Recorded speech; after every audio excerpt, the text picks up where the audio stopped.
ملکہ صحرا series season 5 وادی سنگ قسط نمبر 5۔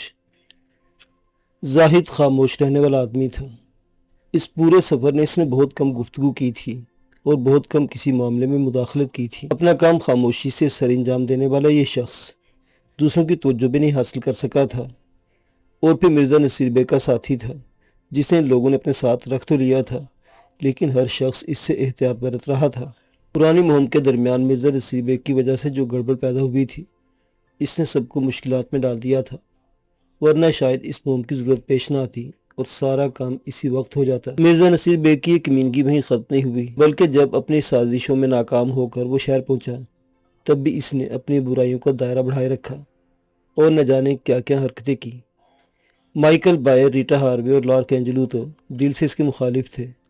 خود قبر مہتاب علی وغیرہ بھی اس سے خوش نہیں تھے، کیونکہ اس نے آخری کام اس داستان کا منظر عام پر لا کر کیا تھا۔ اس طرح ان لوگوں کے لیے کافی مشکلات پیدا کر دی تھی، لیکن اب جب اس ویران صحرا میں وہ دوبارہ ان لوگوں کو ملا تو اس کے لیے ان کے دلوں میں نفرت تو قائم رہی، لیکن انہوں نے انسانی ہمدردی کا دامن ہاتھ سے نہ چھوڑا اور مائیکل بائر کی مخالفت کے باوجود اسے اپنے ساتھ رکھ لیا۔ زاہد کو ایک ایک بات کی خبر تھی، اور کبھی کبھی وہ ایک عجیب سی شرمندگی محسوس کرنے لگتا جب وہ دیکھتا کہ تمام لوگ آپس میں ہنس رہے ہیں، بول رہے ہیں، صرف مرزا نصیر بیگ ہے جسے کوئی اہمیت نہیں دیتا، اور اس کی وجہ سے زاہد کو بھی بری نگاہ سے دیکھا جاتا ہے۔ ایسے موقع پر زاہد ایک عجیب سی خلش محسوس کرنے لگتا تھا۔ اس وقت بھی وہ دوسروں سے الگ تھلگ بیٹھے ہوئے تھے۔ مرزا نصیر بیگ ایک چاقو سے چھوٹی سی لکڑی کی نوک دار چھیل رہا تھا اور کسی سوچ میں گم تھا۔ زاہد اسے دیکھتا رہا، پھر ایک ٹھنڈی سانس لے کر اپنی جگہ سے اٹھا اور نصیر بیگ کے پاس پہنچ گیا۔ کیا بات ہے سر، آپ کسی گہری سوچ میں ڈوبے ہوئے ہیں؟ نصیر بیگ نے نظریں اٹھا کر زاہد کو دیکھا اور اس کے ہونٹوں پر ایک شیطانی مسکراہٹ پھیل گئی۔ زاہد نے اس کی مسکراہٹ کے بدلے ہوئے انداز کو محسوس کیا اور نہ جانے کیوں اس کے ذہن میں کچھ خدشات جنم لینے لگے۔ وہ مرزا نصیر بیگ کے پاس بیٹھ گیا۔ مرزا نصیر بیگ نے چھلی ہوئی لکڑی کی نوک کی طرف سے زمین میں گاڑ دیا اور چاقو بند کر کے جیب میں ڈال لیا۔ کیا بات ہے زاہد؟ کچھ نہیں سر، پھر بھی تمہارے ذہن میں کچھ ضرور ہے۔ جی سر، کیا مجھے بتانا پسند کرو گے؟ سر کوئی خاص بات نہیں ہے، بس ایسے ہی حالات کے بارے میں سوچ رہا تھا۔ آپ ان سب سے الگ کیوں رہتے ہیں؟ اس لیے کہ وہ مجھ سے نفرت کرتے ہیں۔ لیکن سر میرا خیال ہے انہوں نے آپ سے نفرت کرنا چھوڑ دی ہے۔ انہوں نے چھوڑی ہے، مرزا نصیر بیگ بولا۔ کیا مطلب؟ میں اب بھی ان سے اتنی ہی نفرت کرتا ہوں۔ جی ہاں زاہد، میرے ان کے درمیان صرف اور صرف نفرت کا رشتہ ہے سر، لیکن آپ کی طرف سے وہ لوگ تو نارمل ہیں، وہ لوگ جاہل ہیں، نصیر بیگ بولا، اور زاہد عجیب سی نظروں سے اسے دیکھنے لگا۔ پھر اس نے کہا، سر میں گہری باتیں بہت کم سمجھتا ہوں۔ نہیں، کوئی اہم بات نہیں زاہد، بس میرا ذہن سوچ میں ڈوبا رہتا ہے۔ کوئی خاص سوچ ہے سر؟ میری تمام سوچیں خاص ہی ہوتی ہیں زاہد، تم ایک بات بتاؤ۔ جی سر، کیا اتنے سارے افراد مل کر کوئی اہم کارنامہ سر انجام دے سکتے ہیں؟ جی زاہد بولا۔ کیا اتنے سارے افراد مل کر کوئی اہم کارنامہ سر انجام دے سکتے ہیں؟ جی زاہد بولا۔ کتنی بھیڑ جمع کر لی ان لوگوں نے، یہ 8 آدمی نہ جانے کون ہیں، کم بخت ہمیشہ ہی غلط ثابت ہوئے، اور اب تو اس بات میں کوئی شک نہیں کہ بگ بورڈر کے قلعے میں ان لوگوں نے ہمیں دھوکہ دیا ہے۔ جی سر، اور پھر وہ دیکھو، وہ لڑکیاں، وہ بونا، ایک اور غیر ملکی، ان سب کو خزانوں کی تلاش ہے۔ زاہد، ان میں سے ہر شخص وہ عظیم الشان خزانہ حاصل کرنے کا خواہش مند ہے جو صرف اور صرف میری ملکیت ہے، مرزا نصیر بیگ کی ملکیت، کیونکہ ذہنی طور پر یہ لوگ مجھ سے زیادہ طاقتور نہیں ہیں۔ زاہد کچھ نہیں سمجھا تھا، وہ خاموشی سے مرزا نصیر بیگ کی صورت دیکھتا رہا۔ تو نصیر بیگ نے کہا، تم نے کوئی تبصرہ نہیں کیا زاہد؟ سر میں ایک چھوٹی عقل کا آدمی ہوں۔ نہیں، تم ایک بڑی عقل کے بڑے آدمی کے ساتھ ہو۔ یہ سب جو یہاں موجود ہیں میری دماغی قوتوں کے سامنے ننھے سے قلعے ہیں۔ میری سوچ ان سب سے بڑی ہے، اور زاہد یہ بات تم جانتے ہو کہ اس دنیا میں جس نے عقل کا مظاہرہ کیا وہی برتر کہلایا۔ سر لیکن تعاون بھی بہت اچھی چیز ہے، زاہد نے دبی دبی آواز میں کہا۔ کیا مطلب؟ مطلب یہ ہے سر کہ ان لوگوں نے دوسروں کی مخالفت مول لے کر آپ کے ساتھ تعاون کیا ہے، ورنہ دوسرے لوگ آپ کو اپنا ساتھی بنانے کے لیے تیار نہیں تھے۔ تم اسے کیا سمجھتے ہو؟ سر انسانیت، زاہد نے کہا، اور نصیر بیگ ہنس پڑا، پھر بولا، نہیں اسے انسانیت میں حماقت کہتے ہیں۔ جی؟ زاہد کی آنکھیں حیرت سے پھیل گئیں۔ ہاں تم مجھے بتاؤ زاہد، تم نے ایک سوراخ میں ہاتھ ڈالا اور اس میں سے سانپ نے تمہیں کاٹ لیا، تمہیں شدید نقصان پہنچا، اس کے بعد کیا دوبارہ اس سوراخ میں ہاتھ ڈالنا پسند کرو گے؟ نہیں سر۔ اور اگر تم دوبارہ ہاتھ ڈالتے ہو اس لیے تم کیا کہلاؤ گے؟ میں بتاؤں؟ احمق، 100% احمق۔ آپ یہ کہنا چاہتے ہیں کہ سر کہ ان لوگوں کو آپ کا ساتھ نہیں دینا چاہیے تھا؟ بالکل یہ کہنا چاہتا ہوں میں۔ اور جب عقل ساتھ نہ دے اور انسان صرف جذبات میں ڈوب کر وہ کام کر بیٹھے تو پھر اسے عقل مند نہیں احمق کہتے ہیں۔ سر اگر وہ لوگ ہمارا ساتھ نہ دیتے تو ہمارے لیے زندگی بچانا مشکل ہو جاتا۔ بے شک، اور جب انہوں نے میرا ساتھ دیا ہے تو ان کے لیے زندگی بچانا مشکل ہو جائے گا، نصیر بیگ نے کہا، اور زاہد عجیب سی نگاہوں سے دیکھنے لگا۔ اس کے ذہن میں اس وقت ایک نفرت کی سی لہر دوڑ گئی تھی۔ کیسا ہی یہ شخص اپنے دوستوں کے ساتھ دغا کر رہا ہے، ایسے حالات میں جب انہوں نے صرف اس کی زندگی بچانے کے لیے اسے دوبارہ جینے کا موقع دیا ہے۔ بہرحال مرزا نصیر بیگ کے ساتھ بہت اچھا وقت گزار چکا تھا اور مرزا نصیر بیگ نے اس کے لیے بڑے اچھے جذبات کا اظہار کیا تھا، اس لیے زاہد خاموشی رہا۔ مرزا نصیر بیگ پھر سوچ میں ڈوب گیا تھا۔ اس نے کہا، یہ احمق جب ٹاری بیگا یا نیل کنٹھ میں داخل ہوں گے تو ان کے لیے اپنی اپنی حماقت کے منصوبے سامنے آئیں گے، اور جانتے ہو کیا ہوگا؟ سب کے سب مصیبت میں گرفتار ہو جائیں گے۔ سر آپ کیا کہنا چاہتے ہیں؟ زاہد اپنے احساسات کو دبا کر بولا، کہنا نہیں چاہتا، عمل کرنا چاہتا ہوں۔ عمل کیا؟ تم سے کوئی بات چھپی ہوئی تو نہیں ہے؟ تمہیں علم ہے کہ یہ بچی نیل کنٹھ کی امانت ہے؟ قبیلہ نیل کنٹھ کا بڑا پجاری، خاقان اعظم یا وچ ڈاکٹر جو بھی کہہ لو، سائتھول ہوتا ہے، اور سائتھول ان بچوں کی حفاظت کرتا ہے جو نیل کنٹھ کی حکمران ہوتی ہیں، اور یہ بچی مستقبل میں نیل کنٹھ کی حکمران ہے۔ اگر اسے سائتھول کے حوالے کر دیا جائے اور یہ بتایا جائے کہ کتنی مشکلات سے نکال کر اسے وہاں لایا گیا ہے، تو میں سائتھول کی محبت اور دوستی حاصل ہو جائے گی۔ اس کے بعد ان خزانوں کے منہ ہمارے لیے کھل جائیں گے جن کی وسعتیں لامحدود ہیں، اور یہ لوگ ہم آسانی سے انہیں نیل کنٹھ کا نشانہ بنا سکتے ہیں۔ جہنم میں جائے ٹاری بیگا اور جہنم میں جائیں یہ لوگ، ہمارا کام ہونا چاہیے۔ یہ تو جاہل اور بیوقوف لوگ ہیں جو خام خواہ ادھر ادھر کے چکر میں پڑے ہوئے ہیں، حالانکہ ان سب کے ذہنوں میں ایک ہی مقصد ہے، وہ ہے خزانے کا حصول۔ پھر اس کے لیے اتنے لمبے چوڑے راستے کیوں اختیار کیے جا رہے ہیں؟ یہ لوگ اپنی حماقت کا ثبوت اس انداز میں دے رہے ہیں، لیکن میرا نام مرزا نصیر بیگ ہے، میں صرف عمل کے راستہ اختیار کرتا ہوں، وہ راستے جو مختصر لیکن کامیابی کے ساتھ طے ہوتے ہیں، سمجھ رہے ہو نا؟ جی سر، زاہد نے آہستہ سے کہا، پھر بولا، لیکن سر آپ کا مطلب میری سمجھ میں نہیں آیا ہے۔ زاہد یہ بچی ہمارے قبضے میں ہونی چاہیے، سمجھ رہے ہو نا؟ ان سے پہلے ہمیں سائتھول تک پہنچنا ہے اور خزانوں کا مالک بن جانا چاہیے۔ لیکن سر نہیں زاہد، دیواروں کے بھی کان ہوتے ہیں، اور یہ میں تم سے کہوں گا کہ چٹانوں کے بھی کان ہوتے ہیں، درختوں کے بھی کان ہوتے ہیں۔ جاؤ آرام کرو، سنو، جب میں کوئی فیصلہ کرتا ہوں تو اس میں لفظ لیکن غیر ضروری ہوتا ہے۔ جاؤ آرام کرو۔ زاہد وہاں سے اٹھا تو نصیر بیگ غور سے اسے دیکھتا رہا۔ راستے ہموار اور ماحول خوبصورت ہو گیا تھا۔ درختوں کی قطاریں کچھ اس طرح تھیں جیسے انہیں ترتیب سے لگایا گیا ہو۔ دائیں سمت ایک عظیم الشان دریا کا شور ابھر رہا تھا، اور کچھ ایسی فضا نظر آ رہی تھی جسے دیکھ کر دل کو ایک عجیب سی فرحت کا احساس ہوتا تھا۔ لیکن سر ہدایت اللہ، قمر مہتاب علی اور لارک اینجلو وغیرہ کے چہرے اسی علاقے کو دیکھ کر ایک عجیب سی کیفیت پھیل گئی تھی، اور شام کے 3-3:30 بجے کے وقت کے باوجود انہوں نے گاڑیاں رکوا دی تھیں۔ جیمز پیرے حیرانی سے اپنی گاڑی سے اتر کر قمر مہتاب علی کی گاڑی کے پاس پہنچ گیا۔ کیوں خیریت، کیا بات ہے؟ ہمیں یہاں قیام کرنا ہے مسٹر جیمز پیرے، لیکن ابھی تو ہم کافی آگے تک سفر طے کر سکتے ہیں۔ ہاں طے کر سکتے ہیں، لیکن اس کے باوجود ہمیں بھی یہاں رکنا ہے۔ یقیناً اس میں کوئی نہ کوئی مصلحت، کوئی نہ کوئی بات ضرور ہوگی۔ کیوں نہیں، کیوں نہیں؟ تو پھر ٹھیک ہے، یہ جگہ انتہائی خوبصورت ہے، یہاں قیام کرنے میں لطف آئے گا۔ جیمز پیرے متفق ہو گیا اور پھر واپس اپنے ٹرک میں پہنچ گیا۔ اس نے اپنے ساتھیوں سے کہا، قمر مہتاب علی یہاں قیام کرنا چاہتا تھا۔ گومی سیند و زانو آنکھیں بند کے بیٹھی تھی، یوٹ بھی کچھ عجیب سی کیفیت کا شکار تھا۔ تب اچانک گومی سینا نے آنکھیں کھولی، سب لوگوں کو دیکھ کر مسکرائی، پھر آہستہ سے بولی، مبارک ہو۔ اس کے بعد اس نے آنکھیں بند کر لی تھی۔ جیمز پیرس کے سامنے پہنچ گیا۔ معزز خاتون، کس بات کی مبارکباد؟ لیکن گومی سیانا نے آنکھیں نہیں کھولی، نہ ہی جیمز پیرے کی بات کا جواب دیا تھا۔ جیمز پیرے چند لمحات انتظار کرتا رہا، پھر شانہ ہلا کر نیچے اتر گیا۔ بہرحال قیام کا فیصلہ ہو گیا، اس لیے قیام کی تیاریاں کی جانے لگی۔ اب ان لوگوں کے درمیان اس قدر مفاہمت تھی کہ کوئی بھی کسی کی بات کا انحراف نہیں کرتا تھا، اور سب ایک دوسرے سے مل کر تعاون کرتے تھے۔ قمر مہتاب علی، سر ہدایت اللہ اور باقی لوگوں نے بھی قیام کے لیے مناسب بندوبست کر لیا، اور سب معمولات کے مطابق اپنے اپنے عمل میں مصروف ہو گئے۔ کسی نے کسی سے کوئی سوال نہیں کیا۔ وقت گزرتا گیا، سب خاموش خاموش نظر آ رہے تھے۔ اور جیمس پیرے محسوس کر رہا تھا کہ اس خاموشی میں کوئی راز پنہاں ہے۔ اس راز کا انکشاف رات کو ہوا اور قمر مہتاب علی نے جیمس پیرے سے کہا، مسٹر جیمس پیرے، آپ کو یقیناً غیر متوقع طور پر یہاں قیام پر حیرت ہوئی ہوگی۔ ہاں، جبکہ باقی دن کافی تھا۔ البتہ یہ کہا جا سکتا ہے کہ اس علاقے کی خوبصورتی کو مد نظر رکھتے ہوئے یہاں ایک حسین قیام کیا جا سکتا ہے۔ اس کے علاوہ بھی یہاں قیام کا کچھ اور مقصد ہے کیا؟ جیمس پیرے نے سوال کیا۔ ہم اب اپنے سفر کا اختتام کر چکے ہیں۔ یہاں سے تھوڑا آگے چلیں گے تو بائیں سمت ہمیں ڈھلان نظر آئے گی۔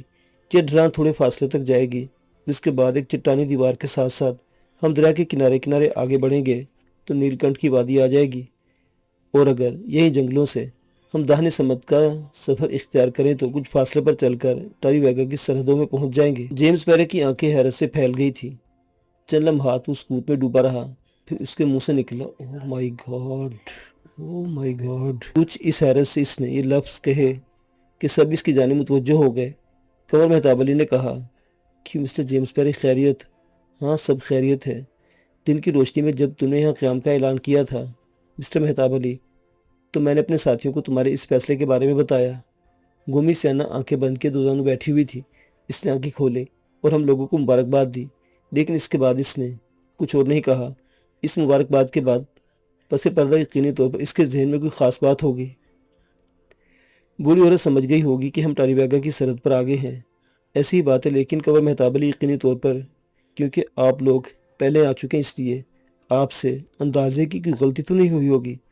نہیں، سوال ہی پیدا نہیں ہوتا۔ تم آگے جا کر دیکھ سکتے ہو، تھوڑے فاصلے پر جام نے یہ گاڑیاں کھڑی کی ہیں، وہاں سے کوئی 100 گز دور وہ ڈھلوان ہے جس سے ہمیں اترنا ہے۔ ویسے گاڑیاں یہی چھوڑنی ہوں گی، کیونکہ اس کے بعد انہیں آگے لے جانے کا مرحلہ خطرناک ہو سکتا ہے۔ وہ تو خیر کوئی حرج نہیں، ہم گاڑیوں کو یہاں لاک کر دیں گے، اور یہ بہتر ہوگا کیونکہ وہاں پیش آنے والے واقعات میں ہمارا ذریعہ سفر متاثر نہ ہو۔ بالکل بالکل، میں یہی چاہتا ہوں۔ کیا سنسنی خیز ماحول پیدا ہو گیا ہے صرف ان چند الفاظ سے، لیکن یہ بات دلچسپ ہے کہ یہاں سے دونوں قبیلوں کی سرحدوں کا آغاز ہوتا ہے اور ہم کوئی بھی سمت اختیار کر سکتے ہیں۔ ویسے قمر مہتاب علی، آپ مجھے بتائیے کہ ہمارے لیے ٹاری ویگا ہی جانا مناسب ہوگا؟ جو فیصلے کر لیے جاتے ہیں ان میں ترمیم مناسب نہیں ہوتی۔ اس میں کوئی شک نہیں کہ اگر ہم ٹاری ویگا میں گومی سیانا، یوٹ اور ایمرے وغیرہ کی وجہ سے پاؤں جمانے میں کامیاب ہو گئے تو ہمیں بہتر مواقع مل جائیں گے، اور ہو سکتا ہے وہاں سے ہمیں نیل کنٹھ کے سلسلے میں کوئی ایسا نقطہ مل جائے جو ہمارے لیے کارآمد ثابت ہو، اور یہ بات بہت بہتر رہے گی۔ میں خود بھی اس بات سے اتفاق کرتا ہوں۔ واقعی ہمیں اس موقع سے فائدہ اٹھانا چاہیے۔ انسان کوشش تو کرتا ہی ہے، اب باقی سارے معاملات تو تقدیر پر منحصر ہیں۔ تقدیر کا جو بھی فیصلہ ہوگا ہمیں قبول ہوگا، جیمس پیرے نے کہا۔ اس ماحول میں ایک عجیب سی فضا کا آغاز کر دیا تھا، اور اب سبھی کو اس بات معلوم ہو گئی تھی کہ جس منزل تک آنے کے لیے انہوں نے اتنا طویل سفر کیا ہے وہ قریب آ گئی ہے۔ چنانچہ اس سلسلے میں فائنل میٹنگ کا فیصلہ کیا گیا، اور وقت مقررہ پر درختوں کے درمیان ایک صاف ستھری جگہ پر نشست جم گئی۔ تمام لوگوں کو اس میں مدعو کیا گیا تھا۔ مرزا نصیر بیگ بھی خود بخود آ بیٹھا تھا۔ گومی سینا اخم خاموش تھی۔ اس کے اوپر ایک وجدانی کیفیت طاری تھی۔ نہ وہ کسی کے سوال کا جواب دے رہی تھی اور نہ ہی کسی سے سوال کر رہی تھی۔ حالانکہ سر حیات اللہ نے اسے خاص طور سے مخاطب کیا تھا اور اپنے ساتھ شرکت کی دعوت دی تھی۔ وہ آ گئی تھی، لیکن بس الگ تھلگ سے بیٹھی ہوئی تھی۔ نادر شاہ کو اس سلسلے میں خصوصی اہمیت دی گئی تھی، اور اب وہ سب ایک غیر متنازع شخصیت بن گیا تھا، اور اس کی زیادہ تر مخالفت ریٹا ہاروے نے ہی کی تھی، لیکن اب ریٹا ہاروے اس سے زیادہ قریب نظر آتی تھی، اور یہ ایک خوشگوار تبدیلی تھی جس نے سب کے ذہنوں کو ایک اچھا تاثر بخشا تھا۔ ایک کاغذ خاص طور سے درمیان میں لا کر رکھا گیا، پینسل بھی اس کے ساتھ رکھ دی گئی۔ قمر مہتاب علی نے کہا، دوستو، ہم میں سے بہتوں کو یہ بات معلوم ہے کہ اب ہم اپنی منزل تک پہنچ گئے ہیں۔ باقی جو لوگ اس سے ناواقف تھے ان کے علم میں بھی یہ بات لے آئی گئی ہے، جبکہ راستے میں ہمارے درمیان طے ہوا کہ ہمیں نیل کنٹھ جانے کے بجائے ٹاری ویگا کا سفر کرنا چاہیے، اور اس کی بنیادی وجہ یہ تھی کہ ٹاری ویگا میں ہمیں کچھ آسانیاں حاصل ہو جانے کی توقع ہے، اور اس کی بنیاد معزز خاتون گومی سیانا، یوٹ جس کا تعلق اس علاقے سے ہے، اور ایمرے جس کے بارے میں کچھ کہانیاں سنی گئی تھیں۔ ان تینوں کرداروں کی بنیاد پر اس بات کے امکانات پیدا ہوئے ہیں کہ ٹاری ویگا ہمیں معزز مہمانوں کی حیثیت حاصل ہو سکتی ہے، لیکن اس کے ساتھ ساتھ ہی ٹاری ویگا کی داستانیں بھی ہماری نگاہوں سے اوجھل نہیں ہیں۔ ہمیں وہاں داخل ہونے کے بعد ہر طرح کے حالات کا سامنا کرنا پڑے گا۔ دوسرا راستہ نیل کنٹھ کی طرف جاتا ہے۔ نیل کنٹھ اپنی روایات ہیں، اور ہم ان روایات میں تھوڑا سا حصہ بن چکے ہیں، کیونکہ پچھلے قیام کے دوران ہم میں سے کچھ ایسی بنیادی غلطیاں ہو گئی تھیں جن کی وجہ سے ہم نیل کنٹھ کے لیے قابل نفرت بن گئے تھے۔ یہ ایک طویل کہانی ہے جس کے بارے میں مختصراً آپ تمام لوگوں کو معلوم ہے کہ ایک بچی وہاں سے لے آئی گئی تھی جس کا مستقبل نیل کنٹھ کے لیے بڑی اہمیت کا حامل ہے۔ نیل کنٹھ کا پجاری، بلکہ کہنا چاہیے کہ وہاں کا حکمران سائتھول کہلاتا ہے، اور سائتھول اسی لیے ہمارا دشمن بن گیا ہوگا کہ ہم وہاں کے حکمران لڑکی کو اپنے ساتھ لے آئے تھے۔ اب ہم اس بچی کو واپس لے جا رہے ہیں اور ہمیں سائتھول کے حوالے کرنا ہے، لیکن اس بات کے امکانات ہیں کہ نیل کنٹھ کے خطرناک لوگ ہمیں اپنی نفرتوں کا نشانہ بنا لیں اور ہم وہ سب نہ کر پائیں جن کے دل میں خواہش رکھتے ہیں۔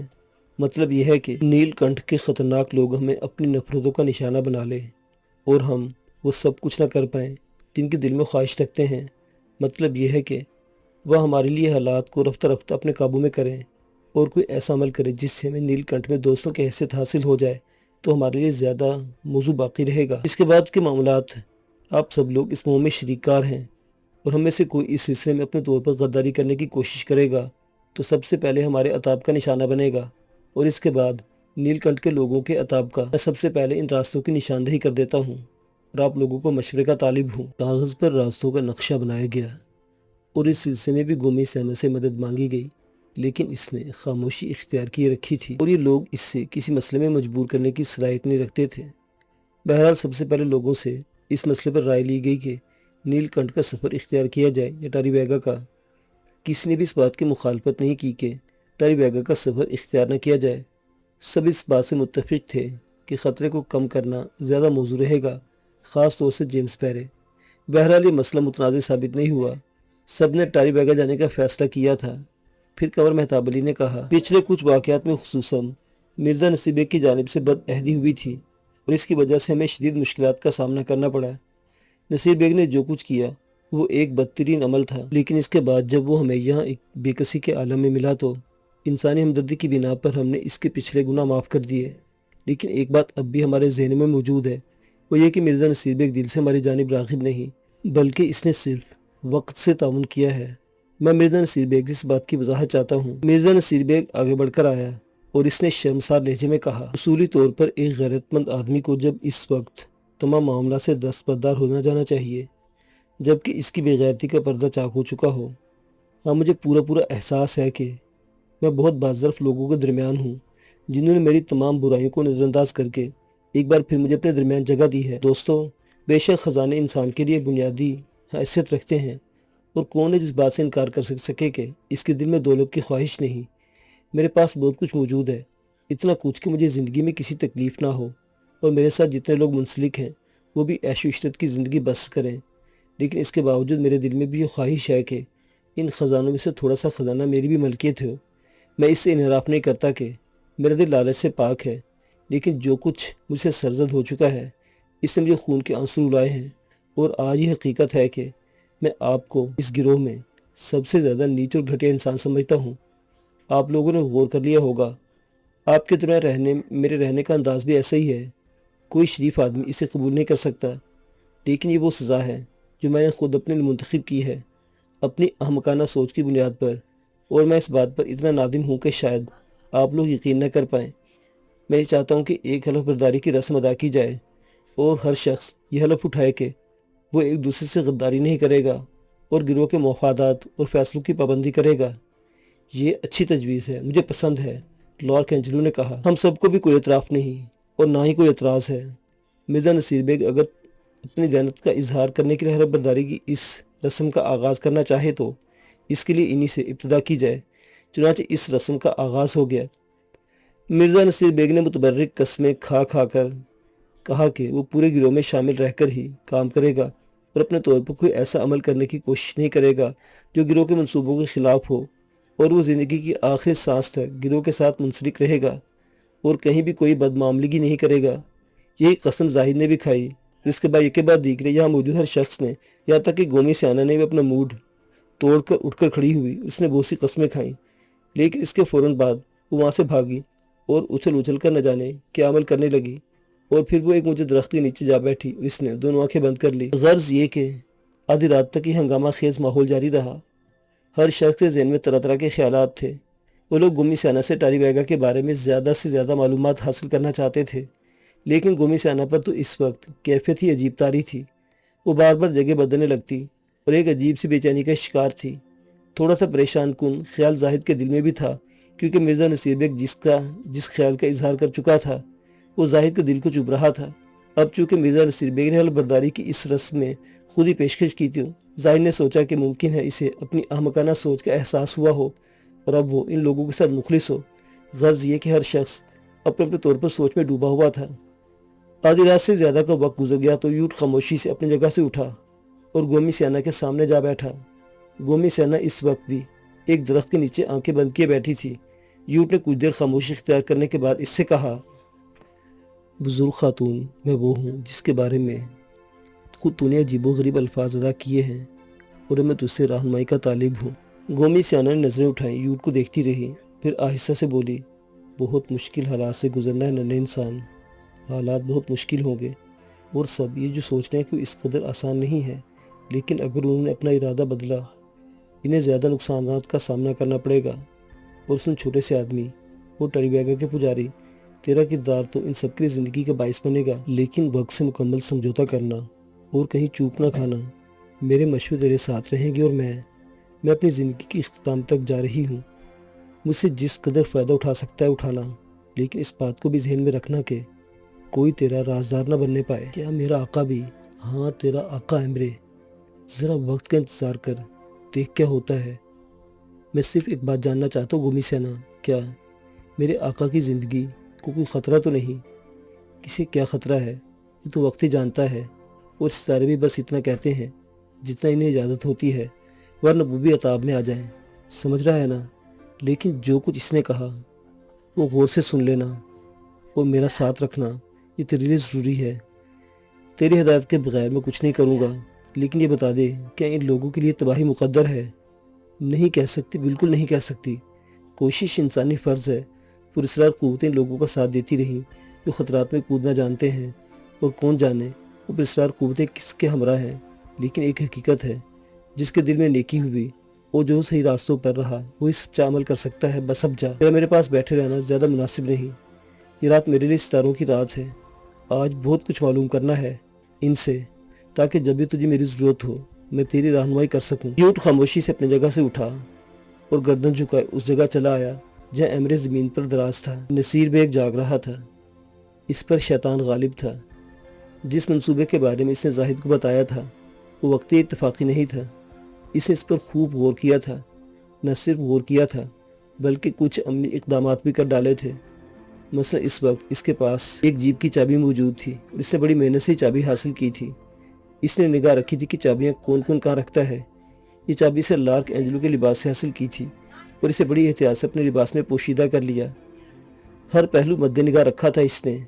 اگر چابی کی تلاش ہوئی اور اپنے منصوبے کو عملی جامہ نہ پہنا سکا تو بڑے خلوص سے چابی انہیں پیش کر دے گا اور کہے گا اسی زمین پر پڑی ملی۔ یہ کوئی ایسی مشکل بات نہیں تھی۔ رسم حلف برداری کا کھیل بھی اس نے جان بوجھ کر کھیلا تھا، اس احساس کے تحت ممکن ہے کہ اور مہتاب علی اور ہدایت اللہ اس پر نگاہ رکھے ہوئے ہوں اور خفیہ طور پر اس کی جانچ پڑتال کی جاتی رہی ہو۔ کم از کم اس مخلصانہ اقدام سے ان لوگوں کے دلوں میں گداز پیدا ہوگا اور وہ اس کی جانب سے کسی قدر نرم پڑ جائیں گے۔